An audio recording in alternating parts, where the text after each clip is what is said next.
네, 여야가 이틀간의 숨고르기를 마치고 내일부터 국회 국정감사 2라운드에 돌입합니다. 서로에 대한 국감 첫 주 평가를 나란히 내놓은 여야, 팽팽한 신경전을 이어가며 다시 한번 격돌을 예고하고 있습니다. 두 분 전문가와 함께 정치권 소식 정리해 보도록 하겠습니다. 김관욱 계명대 교수, 최형두 경남대 초빙 교수 나와 계십니다. 어서 오세요. 네, 안녕하세요. 자, 정치권 얘기하면 요즘은 국감 이야기밖에 할 게 없을 정도로 가장 주된 내용일 것 같은데 먼저 이제 첫 주가 지났습니다. 첫 주를 좀 평가를 해본다면 어떻게 좀 마무리를 해볼 수 있을까요? 저는 진짜 첫 주가 굉장히 실망스럽다. 그러니까 지금 사실은 파행이 계속돼 있잖아요. 교육위라든가 뭐 법사위라든가. 그런데 파행을 할 만한 그 거리를 갖고서 했는지에 대한 것들이 있고요.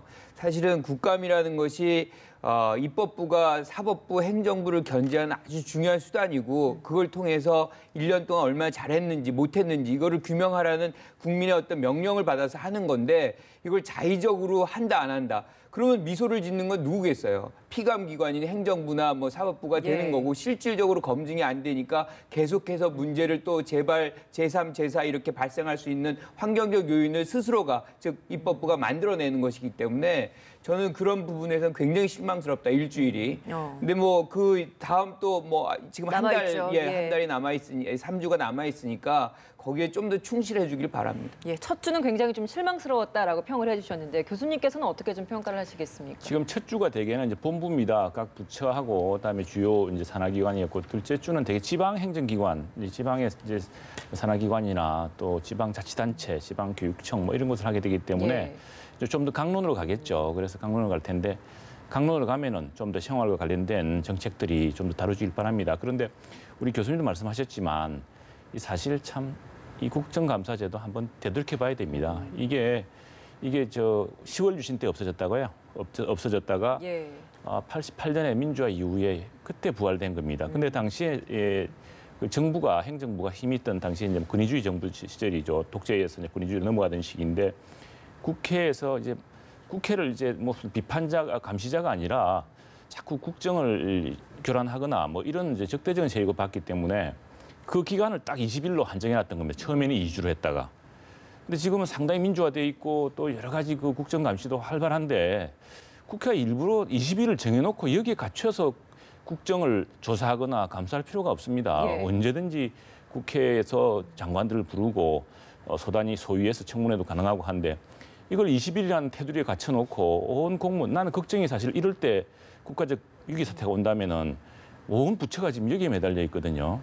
그래서 이 국회에서 19대 국회, 특히 이제 정의화 의장 시절 19대 하반기 국회에 당시에 국회 제도 개선이 논의가 되었고 그때 상시 국감, 상시적인 어떤 국정조사, 또 소위의 위원회 활성화 이런 걸 통해서 충분히 할 수 있을 텐데 지금 보면 정부는 정부대로 아이고 매년 그냥 연중 내내 시달리느니 차라리 딱 20일 동안 시달리는 게 낫겠다고 판단해서 그런지 그냥 이 제도 개선에 대해서 특별히 목소리가 없고 또 여당은 여당이 되고 나니까 야당한테 연중 내내 이 공격당할까 봐 그런 말이 없고 야당은 전투력이 부족한지 이야기를 않고 해서 지금 이렇게 국정감사를 20일 정해놓고 하는 나라는 세계에서 대한민국 유일합니다.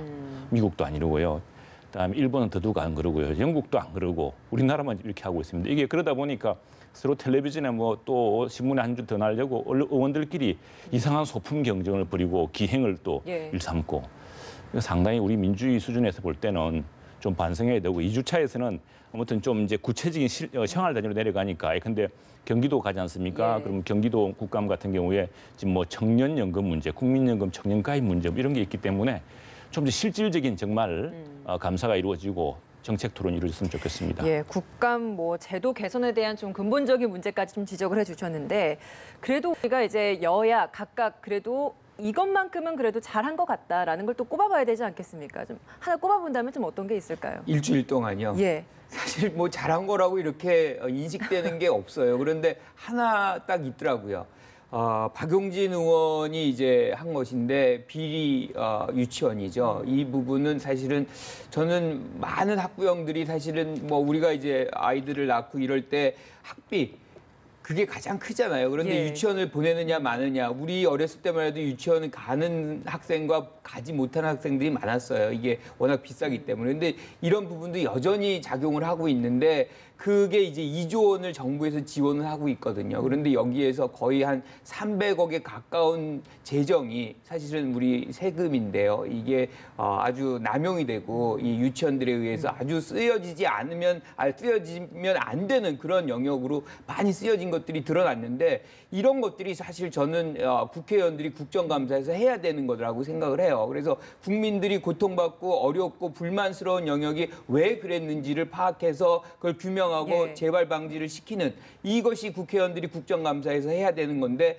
지금 그 외에는 저한테 제 인식 속에서 이거 잘했다. 뭐 이렇게 들어온 것들이 별로 없거든요. 그리고 이거를 당 대 당으로 구별할 일은 아니거든요. 이거는 국회의원 한 명 한 명이 다 입법기관이기 때문에 각자가 최선의 노력을 다해서 하는 것이고 이 부분에 총평을 할 때 이제 어느 당이 잘했다 뭐 그렇게 하지만 사실은 그 공과는 다 개인 한 명 한 명이 국회의원으로 갈 수밖에 없는 거예요. 그래서 예. 이 부분은 오히려 같은 당에서도 좀 서로 경쟁을 해야 된다. 그리고 또 지금 최 교수님 말씀하셨지만 저는 말씀하신 부분 중에 아주 동의하는 게 뭐냐면 국감을 사실상 없애고 연중 국감으로 만들어야 되거든요. 언제든 이러한 일들을 이 국회가 따지고 사실은 불러서 실질적으로 감시와 견제를 상용화하는 그런 제도를 한다 그러면 사실은 뭐 사법부든 행정부든 국민의 어떤 시각 속에서 행정을 할 수밖에 없는 그런 부분이 더 두터워지지 않을까 이렇게 생각을 합니다. 최 교수님이 꼽는 가장 잘한 뭐 국감 내용 어떤 게 있을까요? 예, 논란이 많았지만 심재철 의원의 이제 그 정부의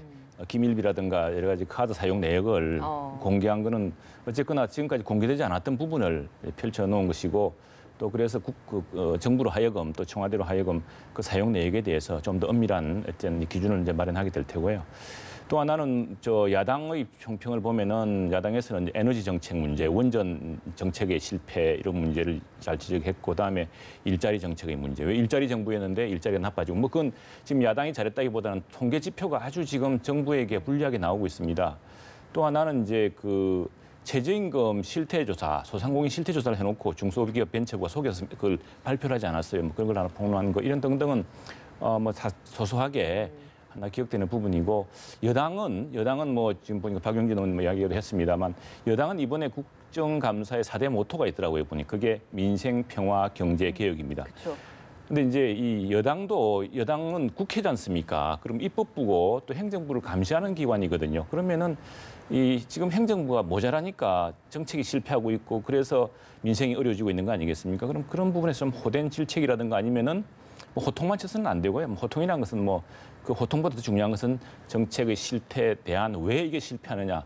혹시 이게 청와대에서 일부 참모들이 너무 지나친 정책 성향 주도로 이루어진 것인데 당신들 정말 공무원들 생각은 뭐냐라고 물어서 공무원들로 하여금 토론을 유리하게 한다거나 이런 게 아쉽고 평화 문제는 너무 평화에 집착한 나머지 사실은 그 큰 외교적 논란을 지금 만들었는데 그게 5.24 해제 조치 해제 문제였습니다. 이해찬 대표가 강경화 장관에게 추궁했는데 강경화 장관이 뭐 사안을 잘 파악 못한 탓인지 아니면은 실제로 그런 내밀한 움직임이 있는 걸 엄밀히 잘못 이야기한 것인지 모르겠는데 그걸 했다가 지금 미국에서 지금 너무 우리 비핵화가 이루어지기 전에 제재 해제가 너무 빨리 나간다라는 이런 우려를 사고 뭐 그래서 또 대통령이 유럽 가기 전에 영국 BBC와의 방송에서 비핵화가 일정 단계에 이르기 전까지는 제재를 계속할 것이다라고 재다짐하는 그런 일이 있었습니다. 예. 제가 이제 여기서 한 말씀 좀 드리고 가고 싶은데 심재철 의원 거는 사실은 국정감사 기간에 있었던 것이 아니죠. 대정부 질문 때 그렇죠. 있었죠. 대정부 질문에 있었던 것이고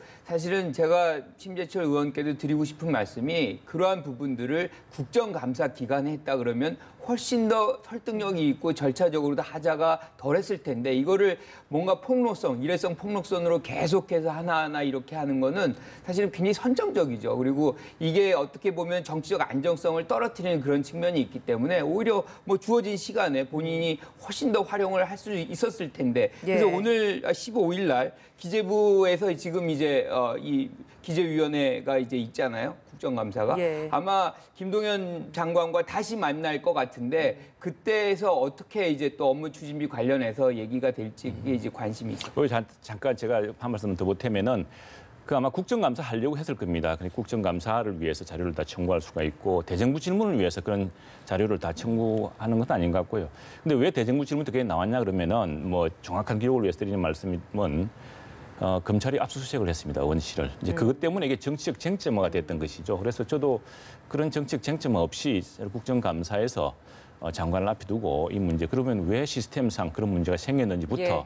하나하나 그럼 제도 개선책이 무엇인지 따졌으면 좋지 않았을까 아쉬움이 예. 있습니다. 알겠습니다. 한마디 더 가야 돼요. 짧게 부탁드립니다. 예, 왜 그러면 고발을 했는지 국정감사 이 기간에 안 하고 실질적으로 그때 기재부에서 반납을 요청을 했거든요. 이 다운로드 받은 거를 반납해라. 그리고 반납했으면 사실은 고발을 할 그 근거도 굉장히 명분도 줄어들잖아요. 근데 반납을 지금까지도 안 하고 있잖아요. 절차상 하자가 있는지 없는지 그것도 규명을 해야 되는 부분도 여러 가지가 있는데 기재부 입장에서는 거기에 기밀 서류, 즉 비인가 정보가 워낙 많으니까 반납을 하라 그러는데 안 하니까 이제 그런 압수수색도 들어간 거다. 그거를 이제 짚고 말씀드리겠습니다. 예, 알겠습니다. 저희가 국감에서 이제 잘한 일이 뭔가요?라고 제가 질문을 드렸는데 아쉬운 점들이 더 많이 나왔고 거기에 논란이 되는 부분들이 더 많이 나오는 걸 보면 앞으로 이제 2주차, 3주차 때 좀 더 나은 모습을 많이 보여야 되는 건 사실인 것 같습니다. 국감에서 이제 지난 금요일 날 NLL 관련된 합참 국정감사 때 이제 이런 논란이 또 있었습니다. NLL을 북한이 인정하느냐라는 질문에 뭐 그렇지 않은 것 같다라는 합참의 발언이 있었고 또 같은 날 문 대통령은 북한이 인정한다라는 발언을 했기 때문에 또 더 논란이 되고 있는 것 같거든요. 이 논란 좀 어떻게 보고 계십니까? 우리가 이번에 이제 평양 선언에서 군사 합의를 했잖아요. 예. 거기에 이제 NLL을 기점으로 해서 50km, 북방 50km, 하방, 남방 85km 이렇게 해서 이제 평화 수역을 규정을 한 합의를 했는데 네. 그 부분에서 이제 다시 NLL이 아니다라고 얘기를 이제 야당 의원이 이제 지적을 한 거죠. 저는 이 NLL을 통해서 뭔가 이렇게 정치적인 효과를 거두려는 그런 의도가 더 크다. 실질적으로 이제 뭐 북한에서 분명히 NLL을 인정 안 하는 거는 9월 우리가 18일에서 20일까지가 평양 선언에 이제 평양 정상회담이 있었기 예. 때문에 그 전까지의 교신 내용이라든가 뭐 이런 거는 사실은 거기에 해당이 되는 게 아니거든요. 그런데 그 전에 9월 20일 날 전에 있었던 것까지 소급해가지고 뭐 NLL 무시하는 발언이 있었으니 뭐 이게 활동들이 있었다라고 그렇죠. 이야기를 하고 인정을 있었죠. 안 하는 것으로 예. 간주한다는 것은 그 이후 시점을 봐줘야지 그 이전 거를 갖고서 국정감사를 논한다 그러면 그 우리가 선언을 하는 의미가 뭐가 있겠어요. 예. 그래서 그런 부분들이라든가 NLL이 굉장히 민감하잖아요. 그리고 이게 2012년도, 2016년 계속해서 이걸 갖고서 이제 사실은 그 당시 여당에서 노무현 전 대통령이 이거를 포기했다. 즉 정상회담 과정에서 예. 사실로 드러난 것은 어떻게 나왔습니까? 그게 사실이 아니다. 그래서 정문원 전 의원 같은 경우 유죄를 받았잖아요. 그래서 이게 굉장히 민감한 사안이고 그렇다 그러면 좀 더 정치하게 보고 치밀하게 확인을 한 다음에 얘기할 필요가 있고 이 부분을 우리가 또 남북 정상회담에서 굉장히 이제 포괄적으로 지금 하나의 평화 수역으로 만든다 그러면 좀 더 전향적으로 볼 필요도 있다 이렇게 생각을 합니다. 더불어민주당 측에서는 이제 이 경비 개선을 강조한 건 NLL에 좀 예민한 뭐 군부 차원의 반발이었지 정부 차원에서는 동의를 하고 있다, 인정하고 있다라는 입장을 내세우고 있거든요. 좀 어떻게 보고 계십니까? 이게 그 항상 모든 것은 이제 디테일은 악마는 디테일이 있다 그러고 실제 어떻게 되는지를 봐야 될 것 같습니다. 과연 교신 내역처럼 평양 정상회담 전까지 그 그칠 문제인지 아니면 이후에도 어떻게 할 건지 보면은 이게 1900년대 중반까지는요.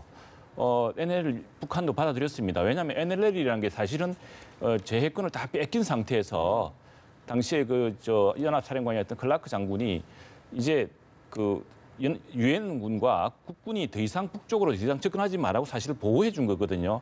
그래서 그로부터 한 40년간 북한은 이게 일체 오히려 고맙게 받아들였죠. 그러다 어느 날부터 조금씩 도발을 시작하고 이 선의 국제적인 그걸 무시하기 시작하고 했던 건데 그게 난 우리나라가 말릴 필요가 없다고 봅니다. 이게 사실 분쟁의 바다도 아니고요. 그건 확고히 정해졌던 우리의 경계선입니다. 왜냐하면 왜 이것이 경계선이냐 그러면은 그게 그냥 관념상 뭐 여야 정쟁 대상이 아니고요. 거기서 조금 더 내려오면 바로 인천항하고요. 인천공항이 뚫립니다. 그 경계선상에서 우리가 확인할 수 없는 그 선박에 무슨 작업이 이루어진다든가 또는 갑작스러운 침투가 이루어진다든가 교란이 이루어지면은 굉장히 심각한 문제가 있어요. 그래서 그걸 비로소 지키려고 한 것이고 대통령도 그런 말을 했던 것인데 이게 이제 분쟁화되는 것은 이게 지금 여당에서 이걸 평화의 바다로 만들다는 이런 명분으로 이걸 가지고 북한과 자꾸 무슨 교섭을 하는 행위 자체가 오히려 여기에 대해서 국제적인 무슨 분쟁의 소지가 있는 것처럼 오해될 수가 있고 실제로 북한은 그걸 가지고 계속 분쟁 지역으로 만들려고 하고 있습니다. 예. 근데 분쟁 지역으로 만들려는 것은 우리의 서해, 특히 이제 인천항과 인천공항의 그 안정성의 문제, 또 서해 오도의 그 안정의 문제 이런 문제가 있기 때문에 이건 절대로 그 북한의 분쟁 대상에 포함시키려고 포함시키게 되는 그런 우려를 범해서는 안 된다는 것이 이제 야당의 입장이고 또 예. 상당수 국민들의 생각이죠. 알겠습니다.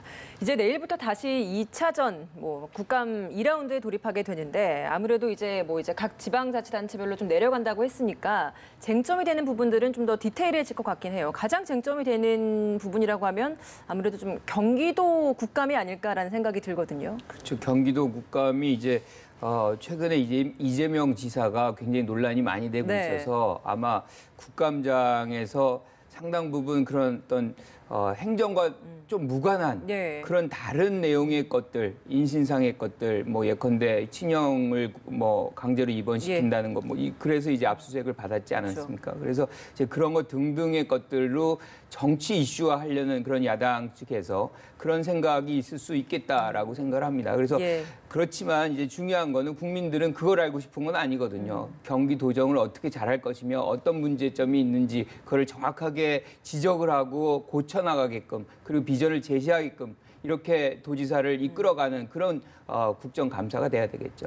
알겠습니다. 마지막으로 좀 짧게 어떤 부분이 가장 좀 중점이 될 것인지 짚어주시죠. 지금 당장 그 여당 박농훈 보건복지부 장관과 그 이재명 지사가 지금 서로 공방을 벌이는 게 있습니다. 그것이 뭐냐면 경기도 청년들의 국민연금 가입을 처음 시켜주면은 이게 나중에 경기도에서 처음 국민연금을 가입했던 청년들의 경우는 나중에 그 연금을 다 못 낸다 하더라도 중간에 실제 연금 받는 게 훨씬 커집니다. 그래서 예. 이게 그 박능우 장관이 이제 이건 국민연금제도에 대한 상당한 도전이다, 상당히 위험한 발상이다라고 정책 공방을 벌인 게 있는데 네. 이런 구체적인 그동안 뭐 사실 이재명 지사의 경우는 뭐 청년에 대한 뭐 또 성남시장 시절부터 특별하게 상당히 그 엄청난 무상복지 이런 프레임이 많았지 않습니까? 그래서 그런 것들이 이제 경기도에서 도정 차원에서 실험이 이루어지고 있는데 여기에 대해서 정부 또와 경기도와 또 여야 간에 상당히 그 의미 있는 이 토론이 있지 않을까 생각합니다. 네, 몸풀기가 끝났다고 여야 각자가 서로 이야기를 한 만큼 이번엔 좀 더 정책 위주로 실질적인 국감이 좀 이뤄지기를 기대해 보도록 하겠습니다. 김관우 계명대 교수, 최형두 경남대 초빙 교수였습니다. 두 분 고맙습니다. 네.